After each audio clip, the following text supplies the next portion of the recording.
It's the whole job of the whole church to preach the whole gospel to the whole world.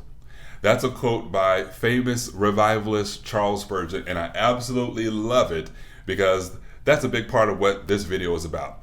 I'm Dr. John, and on behalf of the Leadership Network, I want to share with you about digital evangelism and specifically some steps that you can take to help people in your church become digital evangelists or digital missionaries, and then some things that you can do to equip a digital missions team at your church.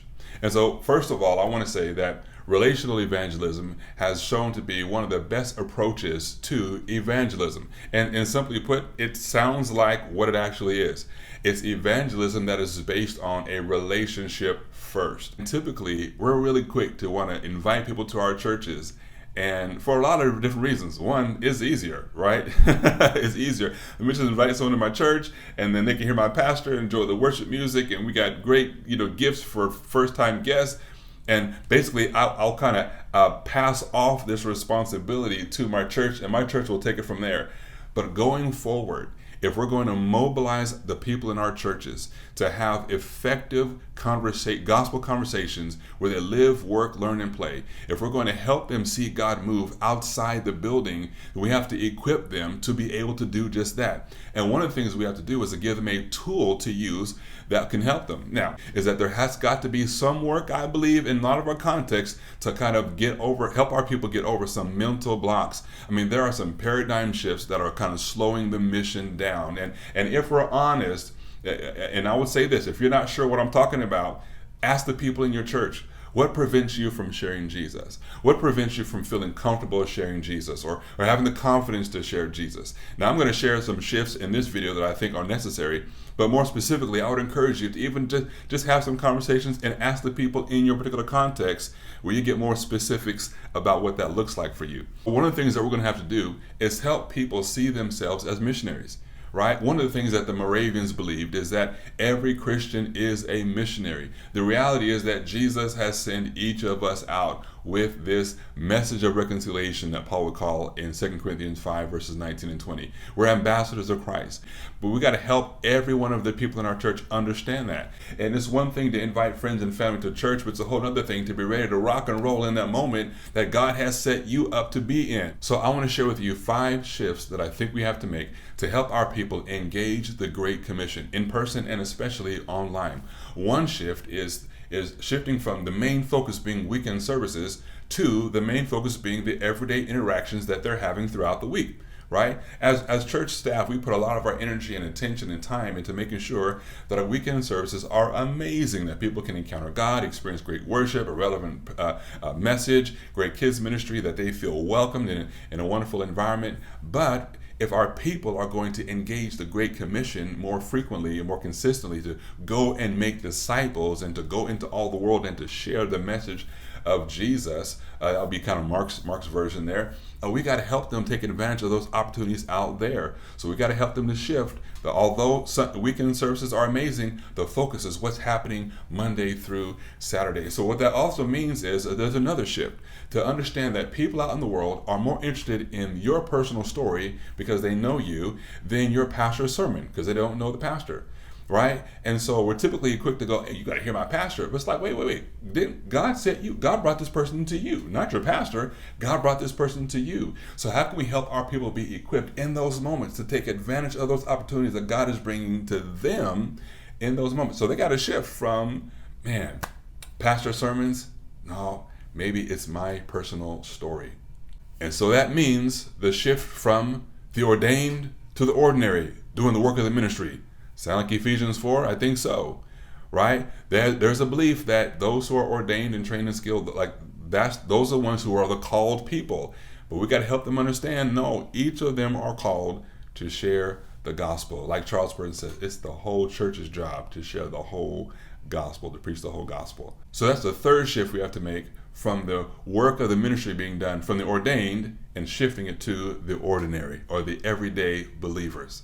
And so with that in mind, then that leads us to the next shift, where Christians feel more confident and comfortable talking about Jesus first instead of talking about their church first.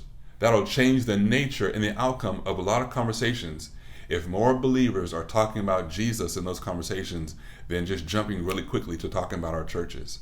And some of them know more about our churches than they do know about Jesus, which makes the probability of them talking only about our churches and not about Jesus, and we can miss some opportunities. And so the more we help them shift to talking about Jesus first in those conversations, we could see some different outcomes there. Now, if people are just not confident, then absolutely invite them to church. But I think we got to do some more work there to help more of them talk about Jesus. I know there are times in my own life where I just feel like it was quicker. Just invite them to church. But then there are other times where I'm like, man, I really feel like God's wanting to do something else here. Like this is an assignment for me, not my pastor, not my ministry team, but for me. So how do we help our people be more comfortable and confident in those moments, taking advantage of those opportunities that God brings their way? Especially when we make the fifth shift from going through casual scrolling to intentional seeking, especially in digital ministry and digital evangelism. And so once that begins to happen, right, we go from just casual scrolling, like sometimes it's just mind numbing, like we need a break from the day, and we're just kind of scrolling through and we're seeing all kind of stuff. We choose to engage or not engage. We spend a lot of hours, on average 17 hours a week on social media, or and even more than that online. And most of the time we're not even thinking about the mission at all. Even if we see things pop up, we don't think that that's something for us to tackle or for us to engage. So that's one of the shifts that we have to make.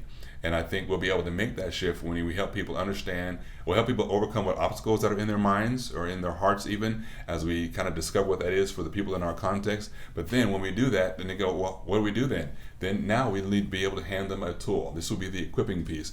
Hand them a tool to say, this is a good, simple framework to use. It's not a perfectly just step-by-step framework, right? Just every single time you go through these steps, because you might bounce around from different ones. These are principles in a framework that could go in sequence, but they might not go in the exact sequence. So first, let me share with you this, that it comes from a book that Dave and John Ferguson wrote called Bless. And Bless is a word that is an acronym, and each letter in that acronym stands for a different principle in this framework for relational evangelism.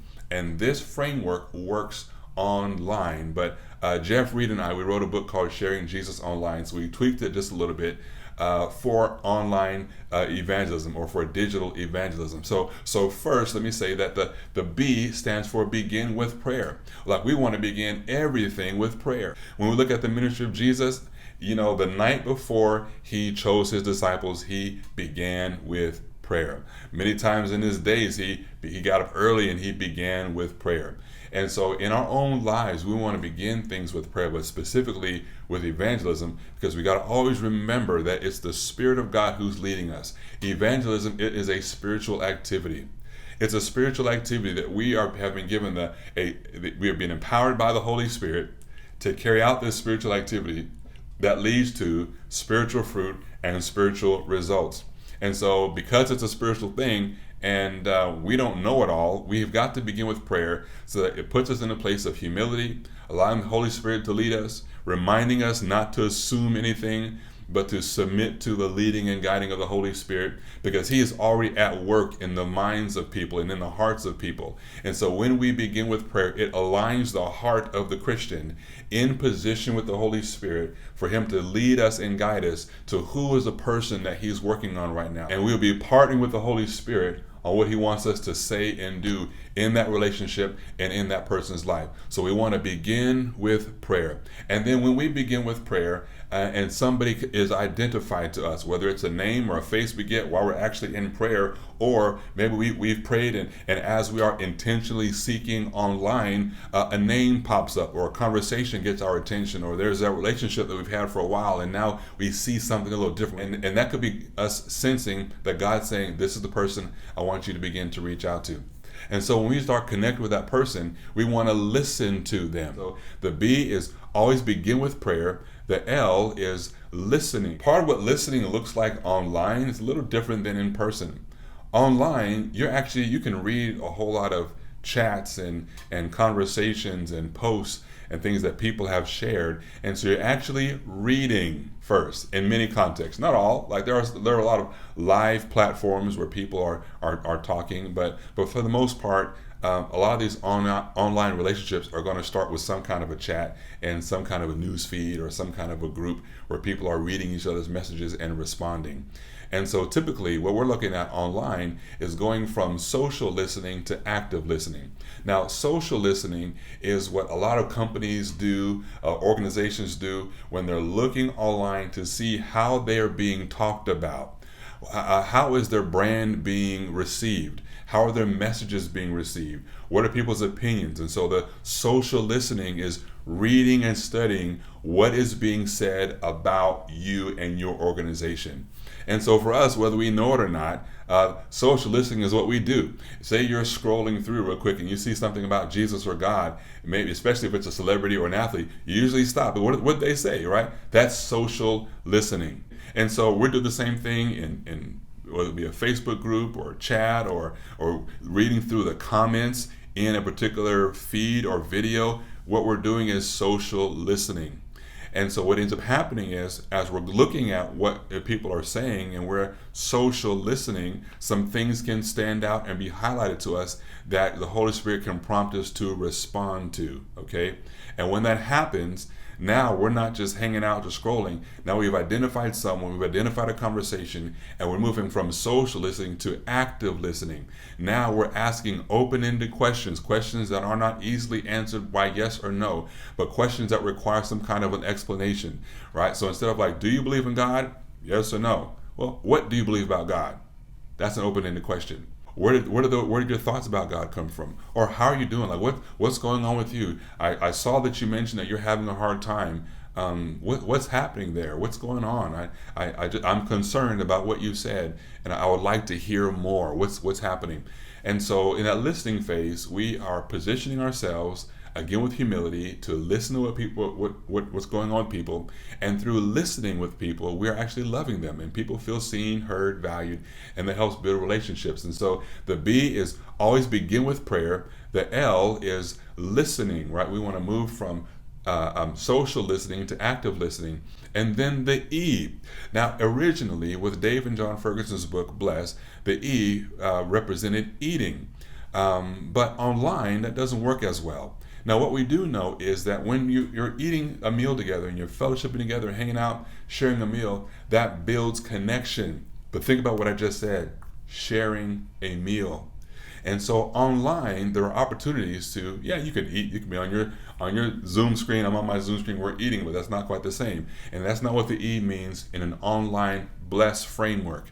The E for us means enjoying shared experiences, because online, that's what builds that connection. So instead of a shared meal, we're talking about shared experiences. So enjoying shared experiences. And so there are a lot of groups online where there's similar interests, where there's a group of people who are vegetarians, or a group of hikers, or fitness groups, or hunting groups, or moms groups, parents groups, dads groups, men's groups, all those kind of things, different interests where people are coming together and they're sharing their interests. But there are also ways that you can actually, if you think about like the gamer community, they are actually playing a game together, virtual reality, like they're in it and they're sharing a live experience together. And so look for ways to share experiences, and you can find what those are during the listening part, right? As you're listening to what people are talking about, you're also listening to what's something that they like to do that I like to do. What's something that I can invite them to, some kind of group, some kind of activity, some kind of whatever that we are involved in. That might not be a church event yet, but something even online that we can connect to, okay? So that's the E, enjoying shared experiences. So after you've begun with prayer, and I would also say on a side note, you want to continue with prayer. It's not just a step at the beginning, it's all throughout. So we want to begin with prayer, we want to listen to people, we want to enjoy shared experiences, and when we do that, we're going to also find some ways that we can serve them. We want to serve as Christ has served us. He in humility, he came in Mark 10:45, where he says the Son of Man didn't come to be served, but he came to serve. And in John 13, we see him washing the disciples' feet, a position of humble servanthood. And so we want to look at how can we serve people, again, in building these relationships, serving people is one way that we're able to do that. People's hearts open up as you serve them. It's very humbling to be served by someone.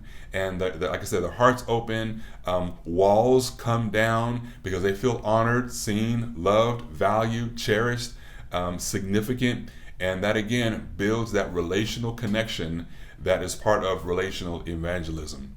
And so online, there are things you can do like, I know when my wife and I had our third child, we had moved away from a place that we had most of our relationships and most of our family and friends. Even though we had moved away, a friend of ours sent us a meal through DoorDash. So imagine our surprise when a meal came to our door because someone used their app to minister to us, to serve us.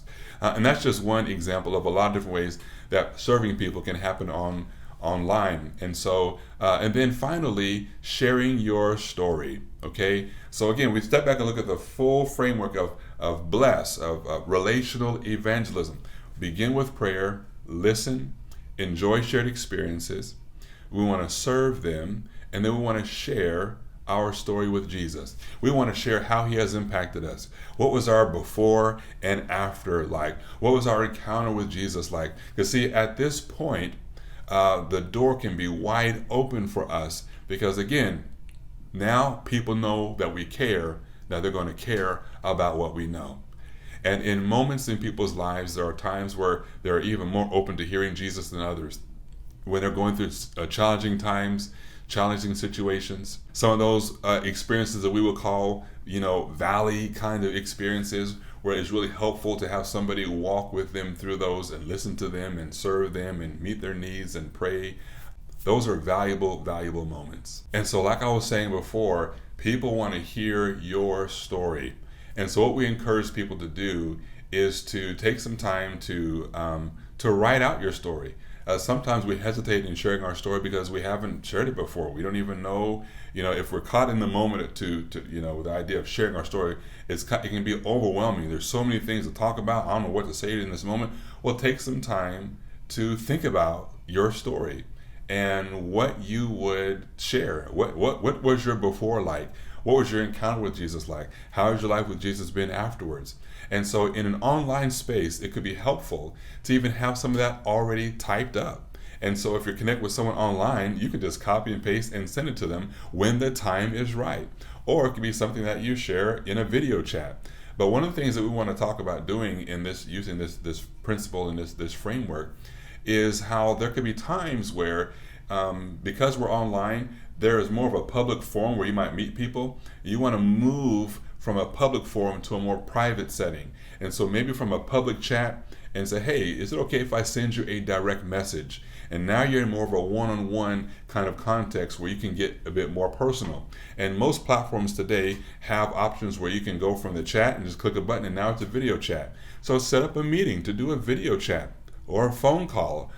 You can even do audio on a lot of platforms as well. But my point is that there could be a progression from a public forum or a public chat to you being intentional. Go, man, I think we're connecting here. Let me, hey, I just sent you a message. You want to check it out? Let's connect. Like, I want to talk more about what you mentioned here, but if you wouldn't mind, let's just chat personally. So now you're in a direct messaging back and forth. And maybe in those comments, you're sharing an email or a video chat. And like I said, because a video chat, you don't necessarily need to share your phone number if you're uncomfortable doing that. But the apps themselves, the platforms themselves, allow many of them those kind of opportunities. And if not, then you can shift to another one that does, and then still have some privacy that's maintained either for them or for you. And at some point, this is how you can just continue the conversation going on and see what else God is wanting to do and to see done there. But now I want to take a few moments to talk about some ways that you can develop a digital missions team. Now, let me say this though. The bigger picture is we want to see everyone mobilized as missionaries in your church. So this tool can be used for everyone in your church. And so as you cast vision for what you want to see happen online, some people even then will kind of come up and talk about, hey, I want to be able to do that. But then also the shoulder tap method. Look at some specific people. Have a meeting plan where all those people can come together and then kind of share your heart and your vision for the opportunities that you see online, but also hear from them. right? So they can get some buy-in from the very beginning on what that vision should look like, what the possibilities are, and then hear from them. How do you want to help us? Do you want to create social media graphics? Do you want to do lives? Do you want to follow up with people? Do you want to, talk about apologetics when that thing pops up? Can we forward people to you with that? I mean, talk about ways that they can identify what role that they want to participate in, and then lock them in. Map out a plan, and then map out a plan for what you want to do as far as your rollout. What are the first things that you want to do going forward? And then how are you going to execute that? And then how are you going to measure that? And so that's just a brief framework of some action steps that you can take to develop a digital missions team at your church. I believe that there's probably 3 people who are already online quite a bit who would love to help you out with that. They just don't know that you're interested in even using those gifts in this particular area. All right. So in short, we've talked about relational evangelism and what that means online, doing digital evangelism in a relational way. We talked about some shifts that can help people in your church re-engage the Great Commission. And we talked about 5 principles from a framework called Bless that Christians can use to evangelize online. And then we looked at a few steps that you can use to develop a digital missions team. So thank you so much for watching this video, and I am just grateful for the opportunity to be a part of what God is doing all around the world through people like yourself, in person and online. God bless you, and thanks for watching.